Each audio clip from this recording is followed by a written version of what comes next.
नमस्कार साथियों, आज आप लोग को इसलिए बुलाना पड़ा कि हम लोग के राज्य में अब तो रक्षा मंत्री का भी एक पद मिला है और अब कहीं ज़्यादा उनका दायित्व भी बढ़ गया है कि राज्य में भाजपा नेता विधायकों का रक्षा का भी एक सवाल उठ गया।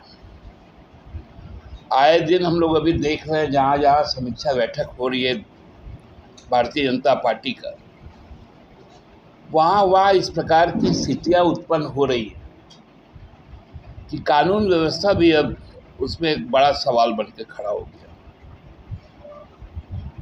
जो मीडिया में जो रिपोर्टें आई, चाहे वो दुमका का हो या देवघर का, ये बड़ा विभत्स रूप लिया है। देवघर के माननीय विधायक के साथ भाजपा के ही जो आपराधिक किस्म के लोग हैं, जो सांसद से सीधे तौर पर जुड़ाव रखते हैं और उन्हीं के संपोषित भी हैं, उन लोगों ने जिस प्रकार से गाली गलौज की, मारपीट करने का काम किया, दुमका में जो बातें सामने आई, यह साफ दर्शाता है कि भारतीय जनता पार्टी का आज का चरित्र और चेहरा क्या है। अब वो भाजपा नहीं रही और इसका सीधा असर केंद्रीय नेतृत्व के निर्णय पर भी दिखा कि जिस प्रकार आसाम के मुख्यमंत्री और भाजपा के नेता को यहाँ चुनाव का सहप्रभारी बनाया गया, उनकी भी भाषा आप लोग देखें तो वो भाषा में केवल उन्माद ही नजर आता है। यही हाल भाजपा के कार्यकर्ताओं का भी, अपने ही नेताओं को गाली गलौज करना, मारपीट करना, जो यहाँ से पदाधिकारी जाते हैं उनके साथ में धक्का मुक्की करना। हमको लगता है कि एक विचित्र स्थिति बन गई। हम लोग चाहते थे कि भारतीय जनता पार्टी विधानसभा का चुनाव हमारे विपक्ष में लड़े, लेकिन अब आपस में ही लड़ रहे। ये अजीब विडंबना है। एक तरफ आप प्रभारी भारी भरकम नाम वाले को भेजते हैं, कार्यकर्ता लुत्तम जूता करते रहते हैं, ये कौन सा तरीका है। और बाबूलाल जी प्रदेश के अध्यक्ष, हर समीक्षा बैठक में वो क्यों नहीं पहुंच रहे। दुमका में तो बातें आई कि दुमका का चुनाव प्रधानमंत्री जी ने हारने का काम किया। उन्होंने स्पष्ट तौर पर पत्रकारों को कहा कि यहाँ मैं नहीं हारी हूं, यहाँ मोदी जी हारे हैं। अब जब भाजपा के ही लोग इस बात को कह रहे हैं कि मोदी जी की हार हुई, जीते हुए सीट में भी उनके विधायक सुरक्षित नहीं हैं, तो राजनीति किस रसातल में जा रहा है, इसी चिंता से आज हम लोग आपको अवगत करा रहे हैं। अब राज्य सरकार ने जिस प्रकार से काम शुरू किया आचार संहिता के बाद,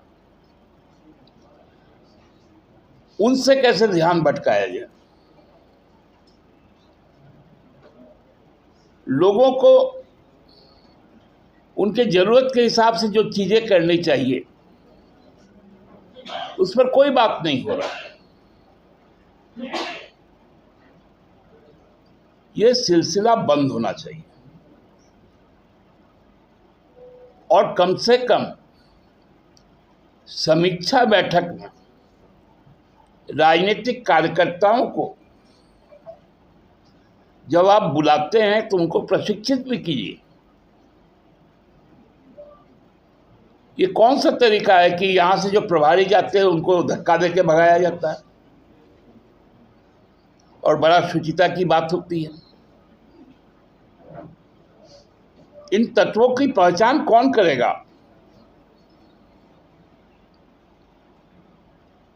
बिहार से आकर लगातार चौथी बार जीतते हैं निशिकांत जी, और झारखंड के मूलवासियों को पीटने का काम कर रहे हैं। भागलपुर से गुंडे भेजे जा रहे हैं, उत्तर प्रदेश से गुंडे मंगवाए जा रहे हैं।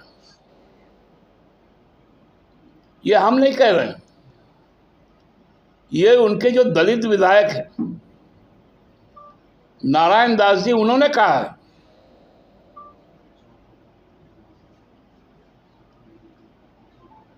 तो भारतीय जनता पार्टी को, उसके प्रदेश के नेताओं को इस राज्य के जनता से माफी मांगनी चाहिए।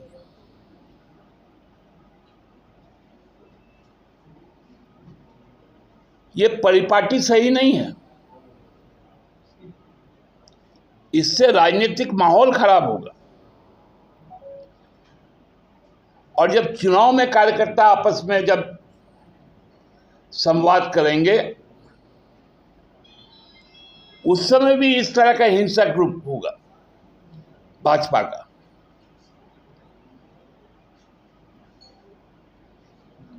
संपूर्ण परिप्रेक्ष्य में संथाल परगना के जो दुमका, हमको नहीं मालूम है कि राजमहल का समीक्षा होगा भी या नहीं होगा।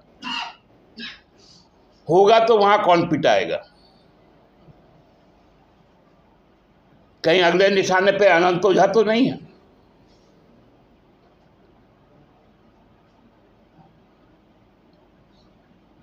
तो ये बड़ा, क्योंकि सभी हमारे मित्र हैं, इसलिए मैं चिंतित हूं।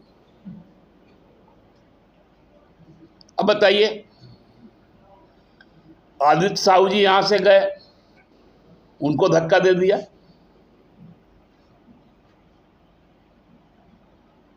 माननीय सांसद है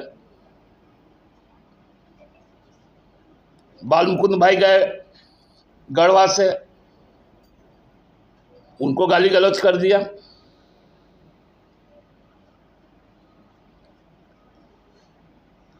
अब यहां से कोई जाएगा राजमहल का समीक्षा में, मालूम चला गाड़ी से गया, उधर से एम्बुलेंस से आया। तो पुलिस विभाग को भी सूचित करके भाजपा को अपना समीक्षा बैठक रखनी चाहिए, नहीं तो फिर से ये लोग सवाल उठाएंगे कि हमको सुरक्षा नहीं मिलता। और नारायण दास जी को, पूरे घटनाक्रम को विधानसभा के अध्यक्ष को जानकारी में देनी चाहिए, उनके संज्ञान में लाना चाहिए, क्योंकि वो उनके अभिभावक हैं। और हम लोग माननीय अध्यक्ष से यह अपेक्षा रखते हैं कि भाजपा के जनप्रतिनिधियों को, विधायकों को आप यह सुनिश्चित करें कि उनको उनके जो गुंडे कार्यकर्ता हैं उनसे बचाएं।